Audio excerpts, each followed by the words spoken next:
नाज़रीन इकराम, मेरी इस वीडियो को आगे भी पहुंचाएं, इसको शेयर भी करें, लाइक भी करें।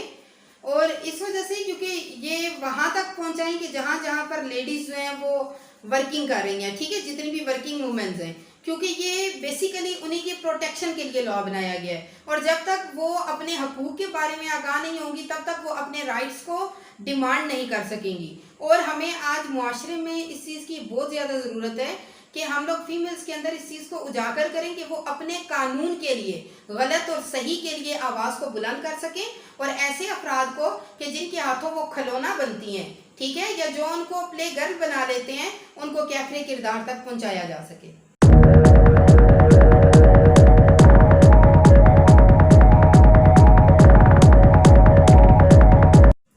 बिस्मिल्लाहिर्रहमानिर्रहीम। मैं हूँ आपके साथ एडवोकेट समाना अकरम।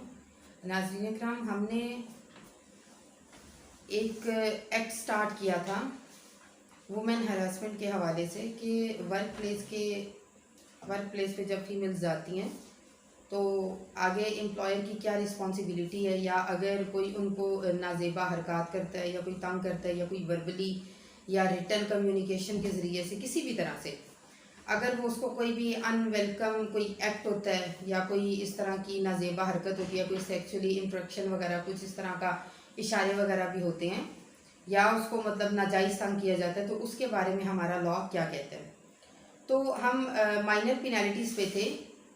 कि जिस टाइम पे आपने कंप्लेन कर दी एक इंक्वायरी कमेटी को, अब इंक्वायरी कमेटी उससे आगे फर्दर क्या करेगी कि वो उसको दो तरह की सज़ाएं देगी। एक होगी माइनर पेनल्टीज़, एक होगी मेजर पेनल्टीज़। अब माइनर पेनल्टीज़ के अंदर के वो उसको कंडेम किया जाएगा, मतलब उसको बुलाया जाएगा कमेटी के अंदर ही, उसको समझाया जाएगा, बुरा भला कहा जाएगा, ठीक है, या उसको किसी भी तरीके से जैसे वो बेहतर समझेंगे वो करेंगे। या फिर जो है उसकी जो इंक्रीमेंट होगी ना उसको रोक दिया जाएगा, उसकी प्रमोशन को रोक दिया जाएगा। फिर कुछ टाइम पीरियड के लिए जो है उसका जो स्केल होगा उसको अपने स्केल से हटा दिया जाएगा, कम पे कर दिया जाएगा। फिर जो है ना कंपनसेशन उसकी भी दिलवाई जा सकती है। जैसे कंप्लेनेंट को अगर किसी किस्म का कोई हार्म पहुंचा है, मतलब अगर वो फीमेल उसके किसी एक्ट की वजह से वो ऑफिस नहीं आ सकी, वो जॉब पे नहीं आ सकी, उसकी पे का लॉस हुआ है, ठीक है, उसका मेंटली लॉस हुआ है, उसको साइकोलॉजिस्ट के पास जाना पड़ा है, कोई भी इस तरह का कोई उसको मेडिकल ट्रीटमेंट लेना पड़ा है, तो वो जितनी भी उसकी कास्ट होगी ना, जितनी उसकी कंपनसेशन होगी वो उसको दिलवाई जाएगी। अब मेजर पेनल्टीज के अंदर क्या आता है कि reduction to a lower post, के उसकी जो पोस्ट होगी उसको उससे हटा दिया जाएगा, उसको लो पोस्ट पे कर दिया जाएगा।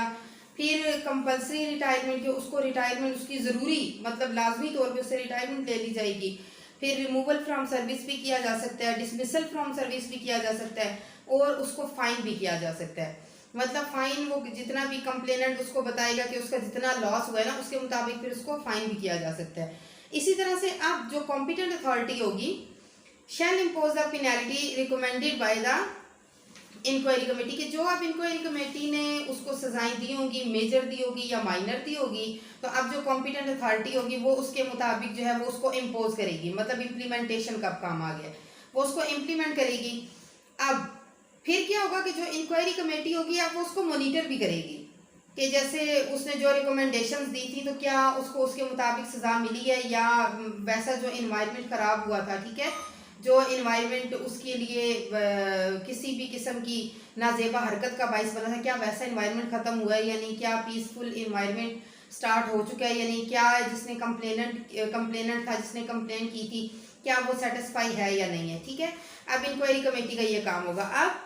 अगर in case the complainant is in trauma, मतलब अगर वो किसी किस्म का भी उसको कोई हार्म इस तरह का पहुंचा है कि अगर उसको कोई मेडिकल ट्रीटमेंट की ज़रूरत है, ठीक है, या उसको साइकोलॉजिस्ट के पास जाना पड़ता है, तो फिर उसको जो है ना उसको मेडिकल लीव भी दी जाएगी, एडिशनल मेडिकल लीव दी जाएगी, और उसको भेजा जाएगा मेडिकल लीव पे, और रिकमेंड किए जाएंगे डॉक्टर्स वगैरह। इसी तरह से उसको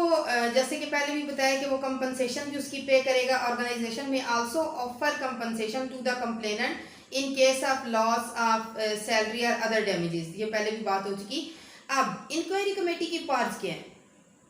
मतलब एक इंक्वायरी कमेटी है, वो इंक्वायरी कर रही है, वो किसी भी टाइम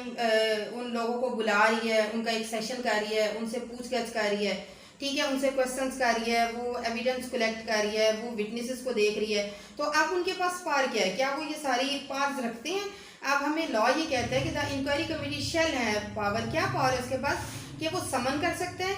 इनफोर्स अटेंडेंस, वो किसी की हाजिरी को यकीनी बना सकते हैं, वो किसी को जो भी विटनेस होंगे या कंप्लेनेंट होगा या जो भी एक्यूज पर्सन होगा, वो उसको जिस पर मतलब जो भी चार्ज हुआ होगा, एलिगेशन लगी होगी, वो उसको ऑन ओथ जो है ना वो उसको ले सकते हैं, उसको देख सकते हैं, उससे ओथ के तौर पे उसकी विटनेसेस को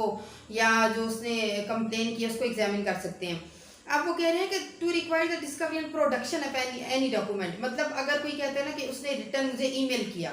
ठीक है, उसने मुझे ईमेल के अंदर ये बातें कही कि जिससे ये इशारा मिलता था, या उसने साफ लफ्जों में उसने मुझे ये बात की, तो अब जो इंक्वायरी कमेटी होगी वो प्रोडक्शन ऑफ डॉक्यूमेंट्स का भी उसको कह सकती है कि तुम वो वाले जो डॉक्यूमेंट्स हैं या कोई अगर मैसेजेस के जरिए तो तुम वो जो कम्युनिकेशन है वो हमें ला कर दो। अब इसी तरह से to receive evidence on affidavit, के अब वो जो एविडेंसेस देगी वो एफिडेविट के ऊपर भी ले सकती है, और फिर वो जो एविडेंस लेगी वो उनको रिकॉर्ड भी कर सकती है। ये इंक्वायरी कमेटी की पार्ट है कि वो जिस तरीके से भी करेगी।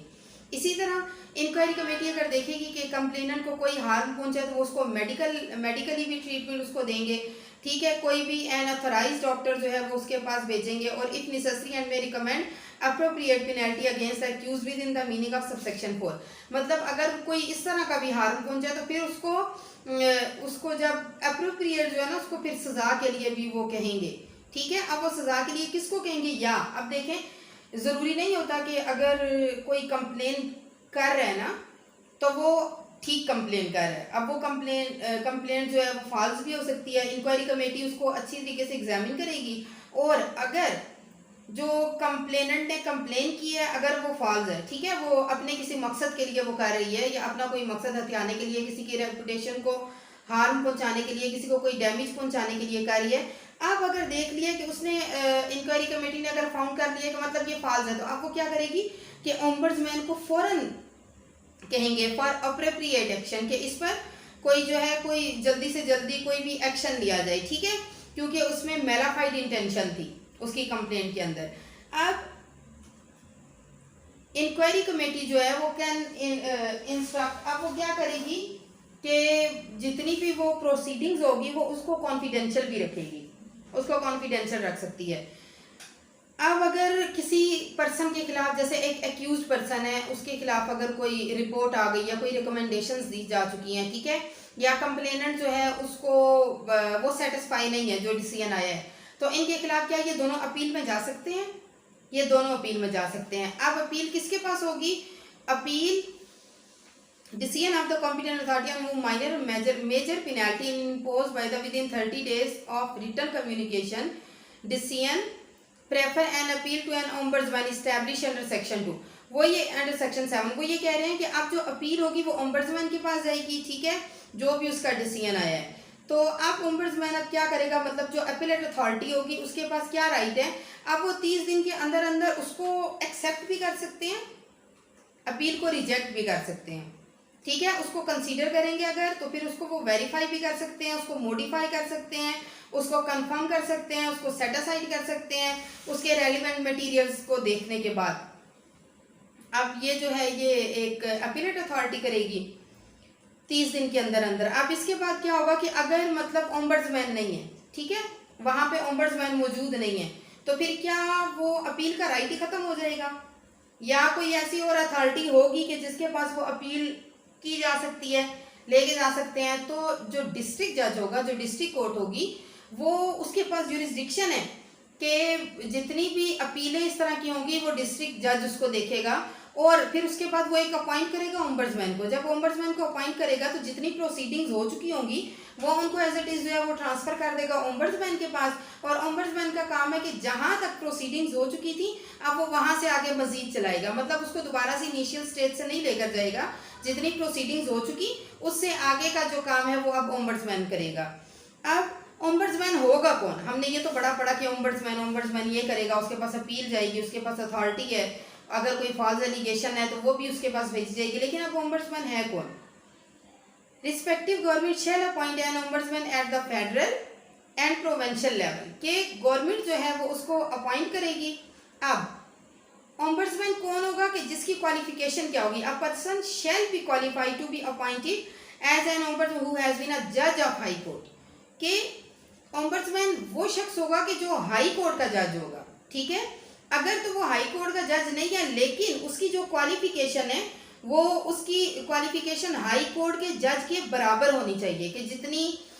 तालीम के बाद या जितनी एक्सपीरियंस के बाद एक हाई कोर्ट का जज अपॉइंट होता है, उसी तरह से उतने एक्सपीरियंस के बाद, उतनी तालीम के बाद ओम्बड्समैन को उसके ओहदे पर अपॉइंट किया जाएगा।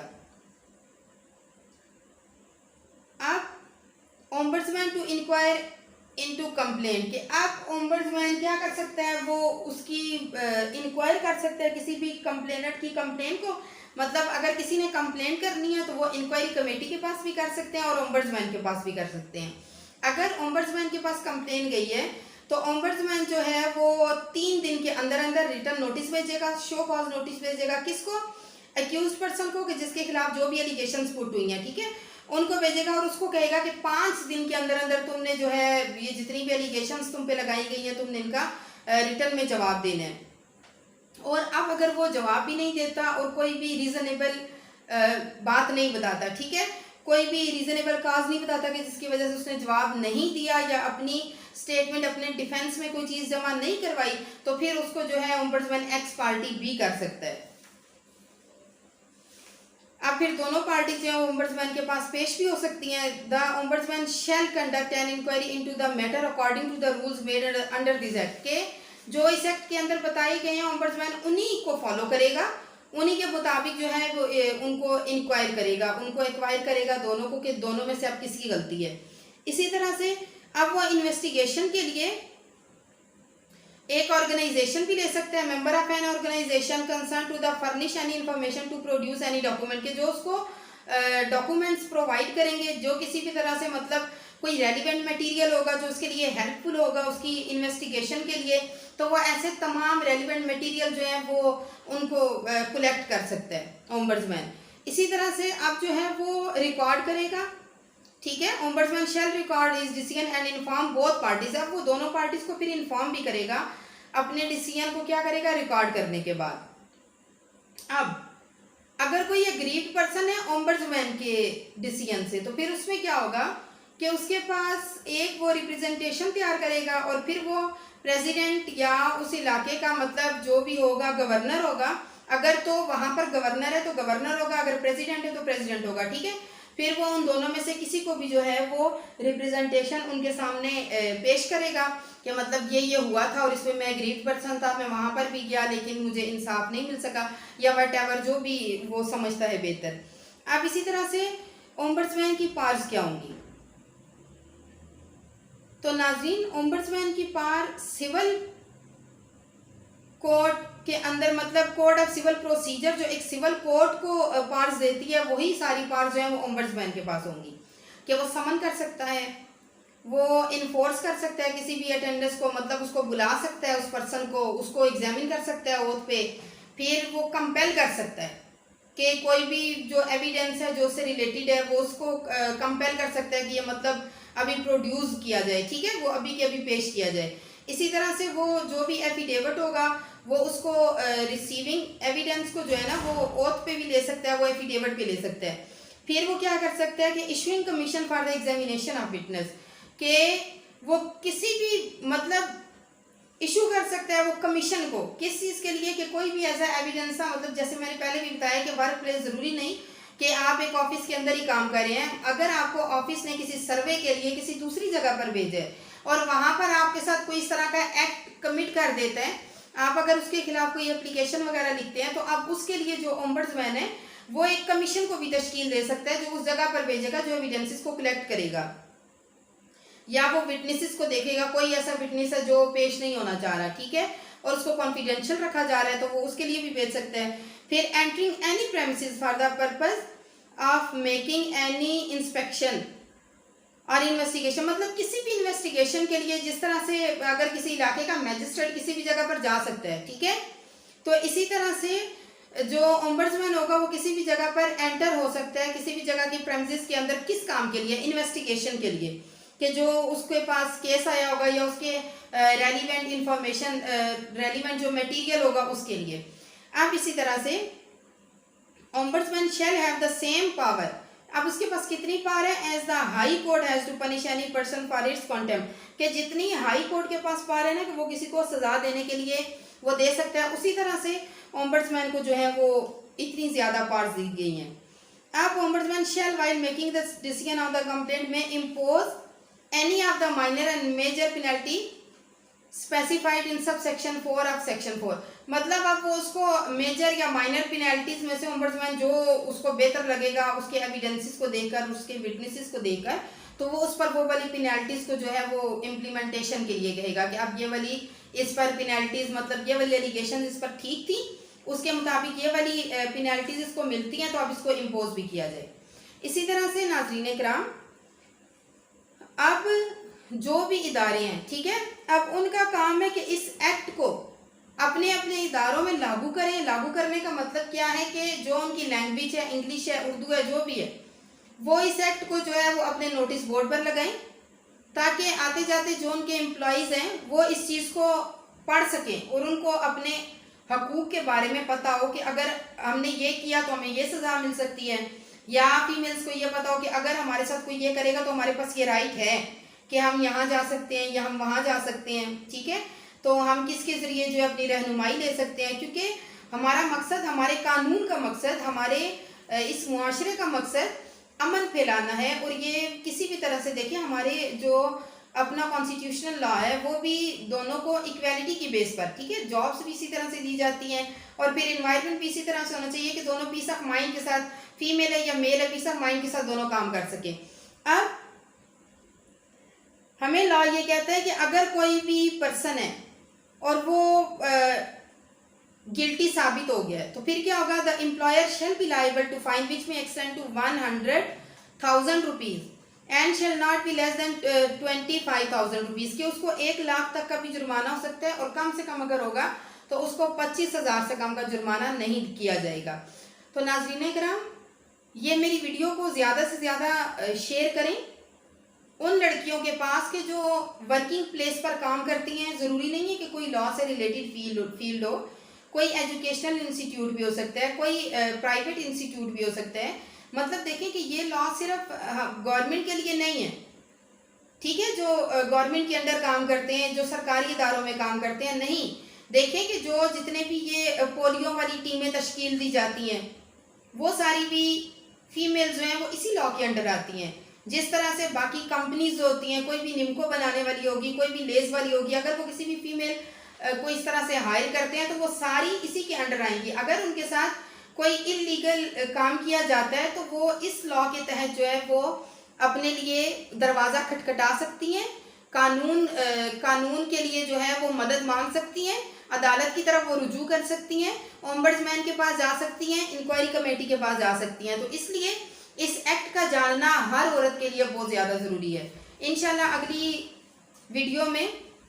हम साइबर क्राइम एक्ट के बारे में बताएंगे कि किस तरीके के साथ फेसबुक पे या सोशल मीडिया पे या व्हाट्सएप पे या इंस्टाग्राम वगैरह पे किस तरीके से लड़कियां जो है वो ब्लैकमेल हो रही हैं और उसकी फिर उनको रेमेडीज़ जो है वो हमारा कानून क्या देता है।